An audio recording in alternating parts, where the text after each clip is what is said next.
तपाई यतिखेर हेर्दै हुनुहुन्छ त्रिशुली खबर टिभी। 24 घण्टा ताजा खबरको लागि हाम्रो च्यानललाई सब्स्क्राइब गर्नुहोला, नजिक रहेको बेल आइकन दबाई हामीसँग जोडिनुहोला। प्रचण्ड नेतृत्वको सरकारमा यस्ता छन् नीतिगत संरचना र सुधारका एजेन्डा। वामदेव गौतम भन्छन् भ्रष्टाचार अन्त्य गर्न प्रत्यक्ष निर्वाचित कार्यकारी आवश्यक छ। भ्रष्टाचार गर्नका निम्ति अनेकौं उपाय गरेर प्रधानमन्त्री र मन्त्री बन्ने प्रवृत्ति अन्त्य गर्नुपर्छ। अन्ततः तयार भयो सरकारको कार्यक्रम नागरिकका विषय प्राथमिकतामा। संवैधानिक इजलासमा बहस। रवि लामिछानेको सांसद पद स्वतः खारेज भागी। रवि लामिछाने नेपाली नागरिक होइनन्, सांसद बन्न अयोग्य। 26 पुसपछि मात्रै सरकारले पूर्णता पाउने अर्थमन्त्री विष्णु पौडेलको भनाई। ज्येष्ठ सदस्य जबराले बोलाएको सर्वदलीय बैठक भर्खरै सुरु। एकाएक रवि लामिछानेमाथि निकै ठूलो वज्रपात। कांग्रेसको अफर अस्वीकार गर्दै उप प्रधानमन्त्री सहित 3 मन्त्रालय लिएर राप्रपा सरकारमा जाँदै सुरपसीमा सरकार बनाउन हुन सक्ने 5 समीकरण यस्ता। प्रतिनिधि सभाको पहिलो बैठकमा सञ्चारबारे सर्वदलीय बैठक। रवि लामिछानेको नागरिकता विवाद यस्तो छ, चिया समय अघिको बहस। सरकार पक्षको तगर तर्क। नागरिकता नलिँदैमा रवि लामिछाने गैर नेपाली होइनन्। सर्वोच्चमा सुनाई हुँदै लामिछानेले 3 वर्षसम्म किन अमेरिकी नागरिककै रूपमा काम गरिरहे। गृहमन्त्री रविको नागरिकता विवादमा सुनाई जारी। सांसद पद खारेज हुनुपर्ने 3 दलित 3 पेश। सर्वोच्च अदालतको यस्तो आदेश। र गृहमन्त्री रवि लामिछानेको नागरिकता विवादमा सुनाई जारी। सांसद पद खारेज हुनुपर्ने मागसँगै सर्वोच्चले दियो यस्तो आदेश। मुद्दा नटुङ्गेसम्म अन्तरिम आदेशले रविलाई मन्त्रीबाट हटाऊ, अधिवक्ता कडको भनाई। सत्तामा फर्किनेमा देउबा विश्वस्त, रोक्न कम्बर कसेका छन् गगन थापा र विश्वप्रकाश शर्मा। अब हेर्नुहोस् पूरा समाचार।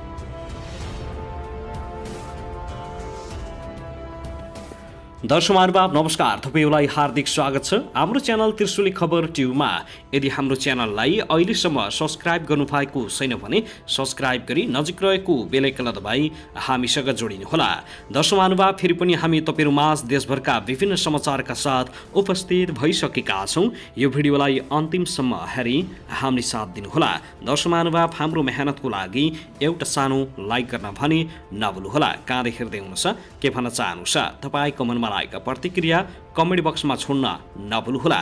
दर्शक महानुभाव, के तपाईँ हाम्रो च्यानलमा नियमित श्रोता हुनुहुन्छ? यदि नियमित हुनुहुन्छ भने पहिलो तल कमेन्ट बक्समा नियमित अथवा रेगुलर लेख्नुहोस्। नयाँ हुनुहुन्छ भने सब्स्क्राइब गरी जोडिनुहोस्, ताकि नयाँ अपडेटका साथ हामी तपाईहरुमाझ हरपल उपस्थित हुने गर्दछौँ। हाम्रा अपडेटहरू तपाईहरूलाई के कस्तो लागिरहेका छन्, सल्लाह सुझाव प्रतिक्रिया कमेन्ट बक्समा छोड्न नभुल्नुहोला। दर्शक महानुभाव, आउनुहोस् अब पहिलो खबरतर्फ लागौं। निर्वाचनबाट पहिलो ठूलो दल बने पनि एमाले माओवादी केन्द्रबीचको गठबन्धनका कारण मुख्यमा आएको सत्ता गुमेपछि कांग्रेस सभापति शेरबहादुर देउबा के सोचिरहेका होलान् भन्ने विषयमा कांग्रेस प्रवक्ता डा प्रकाश शरण महतले बुधबार एउटा रोचक खुलासा गरेका थिए। सभापति देउबाले सत्ता र शक्तिमा हामी फर्किनेछौँ भन्नु भएको छ। नयाँ सत्ता समीकरण बनेपछि कांग्रेसले आयोजना गरेको पहिलो पत्रकार सम्मेलनमा डाहमतले सुनाए। सभापति देउबाले हामी फेरि सत्ता र शक्तिमा फर्कनेछौँ र सशक्त रूपमा अगाडि बढ्नेछौँ भन्ने हौसलापूर्ण कुरा गर्नुभएको छ। एकातिर डामहत सभापति देउबाले कांग्रेस फेरि सत्ता शक्तिमा फर्किने बताएर देउबाले कांग्रेस जनको हौसला बढाउने कुरा गरिरहेको सुनाउँदै थिए। अर्कोतिर कांग्रेस केन्द्रीय कार्यालयमै रहेका महामन्त्री गगन थापा भने कांग्रेससँग रचनात्मक प्रतिपक्षको भूमिका निर्वाह गर्नु र अर्को निर्वाचनको तयारीमा जुट्नुको विकल्प नभएको बताइसकेका छन्। निर्वाचनले नेपाली कांग्रेसको नेतृत्वमा रहेको गठबन्धनले सरकार चलाऊ भन्ने जनादेश दिएको थियो, तर त्यो गठबन्धन भत्कियो। त्यो जनादेश अब खण्डित भइसक्यो, महामन्त्री थापाको भनाइ थियो।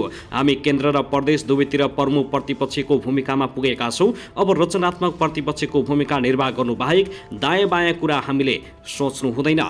कांग्रेसको आन्तरिक राजनीतिमा महामन्त्री थापा र प्रवक्ता डा महतले फरक समूहको प्रतिनिधित्व गर्छन्। डा महत सभापति शेरबहादुर देउबाका विश्वास पात्र हुन् भने थापा डा शेखर कोइराला समूहबाट महामन्त्रीमा निर्वाचित भएका हुन्। डा महतको अभिव्यक्तिले सभापति देउबा अहिलेको सत्ता गठबन्धन भत्काएर आफै प्रधानमन्त्री हुन छिट्टै सक्रिय हुनेछन् भन्ने देखाइरहेको छ, जबकि महामन्त्री थापा देउबालाई प्रधानमन्त्री बन्नबाट रोक्न चाहन्छन् भन्ने उनको अभिव्यक्तिले संकेत गरेको छ।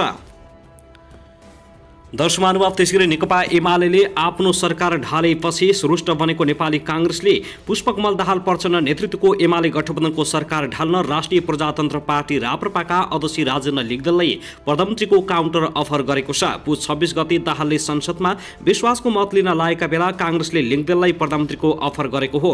लिगदेल राष्ट्र संस्था र नेपाल हिन्दू राज्य कायम हुनुपर्ने पक्षमा छन्। काङ्ग्रेसले भने ती मुद्दाहरू छोडेर अहिले गणतन्त्रवादी भएको छ। संसदमा बहुमत पुर्याउन दाहालले 138 मत पाउनुपर्ने हुन्छ। अहिलेको एमाले गठबन्धनमा राप्रपालाई फुटाउन सकिए नेकपा एकीकृत समाजवादी, जनता समाजवादी पार्टी, लोकतान्त्रिक समाजवादी पार्टीलाई सजिलै आफ्नो पक्षमा पार्न सक्ने काङ्ग्रेसले विश्लेषण गरेको छ। राप्रपाका नेताहरूले देउबा र काङ्ग्रेसका अरू नेताहरूबाट लिगदेललाई प्रधानमन्त्रीको प्रस्ताव आएको पुष्टि गर्दै अहिले नै कुनै निर्णय गरिहाल्ने अवस्थामा राप्रपा नरहेको बताएका छन्। दाहाल नेतृत्वको सरकारलाई पार्टीले समर्थन गरिसकेको अवस्थामा न्यूनतम साझा कार्यक्रमहरूमा कुरा मिल्दासम्म आफूहरू नैतिकताको रूपमा अर्को पक्षमा समर्थन गर्न सक्ने अवस्था नआउने उनीहरूको भनाइ छ।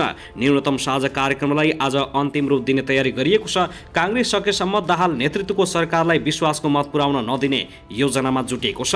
दाहालले एमाले, माओवादी केन्द्र, राष्ट्रिय स्वतन्त्र पार्टी, राप्रपा, जसपा र स्वतन्त्र सांसदहरू अमरेश कुमार सिंह, प्रभु शाह, किरण यादव सहित 169 सांसद सहितको समर्थनमा प्रधानमन्त्री बनेका थिए। राप्रपाको प्रस्तावमा पुस 27 गते पृथ्वीनारायण शाहको जन्मदिनलाई राष्ट्रिय एकताको दिवसमा मनाउने सरकारले निर्णय गरिसकेको छ। दर्शक महानुभाव, त्यसैगरी उपप्रधान तथा गृहमन्त्री रवि लामिछानेको नागरिकता विवादका विषयमा आज शुक्रबार सर्वोच्च अदालतको संवैधानिक इजलासमा सुनाई भइरहेको छ। कामु प्रधान न्यायाधीश हरिकृष्ण कार्की, न्यायाधीशहरू ईश्वर प्रसाद खतेवडा, आनन्द मोहन भट्टराई, अनिल कुमार सिन्हा र प्रकाशमान सिंह राउतको इजलासमा बहस भइरहेको छ। प्रारम्भमा रेट निवेदकको तर्फबाट बहस भएको छ। बहसका क्रममा रेट निवेदकका कानुन व्यवसायीहरूले रवि लामिछानेको सांसद पद खारेज भागिरहेको जिकिर गरेका छन्। बहस गरेका वरिष्ठ अधिवक्ता सुरेन्द्र भण्डारी र अधिवक्ता अमृत खरेल, रमण कर्ण सहितका कानुन व्यवसायीले लामिछानेको नेपाली नागरिकता नभएकाले उनको सांसद पद स्वत खारेज हुने जिकिर गरेका हुन्। अमेरिकाको नागरिकता त्यागेपछि नेपाली नागरिकता नलिएको र स्वत खारेज भएको नेपाली नागरिकता बुझाएर प्रतिनिधि सभा सदस्य निर्वाचनमा भाग लिएकाले लामिछानेको सांसद पद खारेज हुनुपर्ने उनीहरूको माग छ। नेपाली नागरिकले मात्र निर्वाचनमा भाग लिन पाउने रेट निवेदकतर्फका कानुन व्यवसायीले लामिछानेको उम्मेदवारी अवैध घोषित गरेर सांसद पद स्वत खारेज हुनुपर्ने तर्क गरेका हुन्।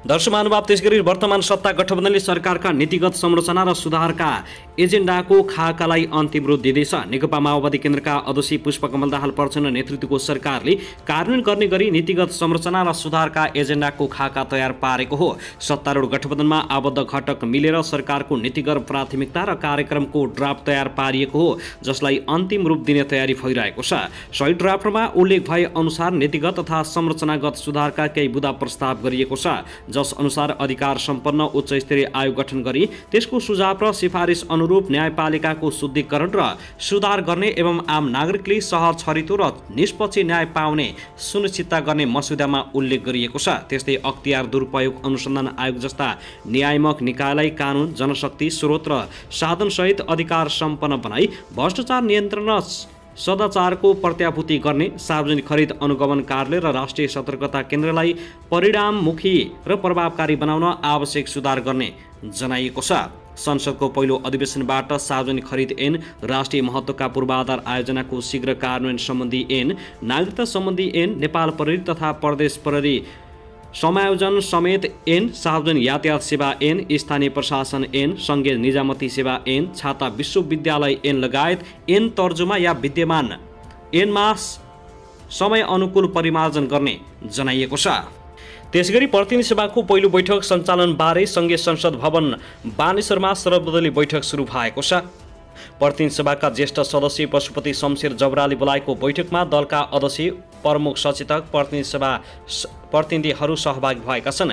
एमाले र माओवादी सहितका पार्टी सहितको सरकार बनेपछि प्रतिनिधि सभाको पहिलो बैठक 25 गते सोमबारका लागि बोलाइएको हो। साथै उपप्रधान तथा अर्थमन्त्री विष्णु पौडेलले सरकारले संसदमा विश्वासको मत प्राप्त गरेसँगै मन्त्री परिषदले पूर्णता पाउने जानकारी गराएका छन्।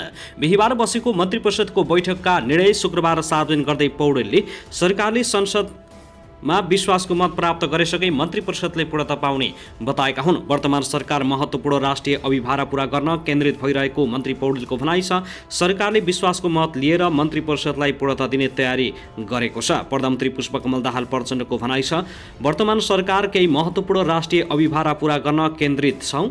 सरकारलाई पूर्णता दिने विषयमा प्रधानमन्त्री पुष्पकमल दाहाल प्रचण्ड तयारीमा हुनुहुन्छ। पुस 26 गते सरकारले संसद समक्ष संसदमा विश्वासको मत लिने कार्यक्रम रहेको छ। विश्वासको मत लिएसके मन्त्री परिषदले पूर्णता पाउनेछ। मन्त्री परिषदले पूर्णता पाएसके मन्त्री परिषद राष्ट्रिय अभिभारमा केन्द्रित भएर जनता र राष्ट्रका समस्या केन्द्रित भएर गतिशील रूपमा अगाडि बढ्ने पौडेलले बताएका छन्।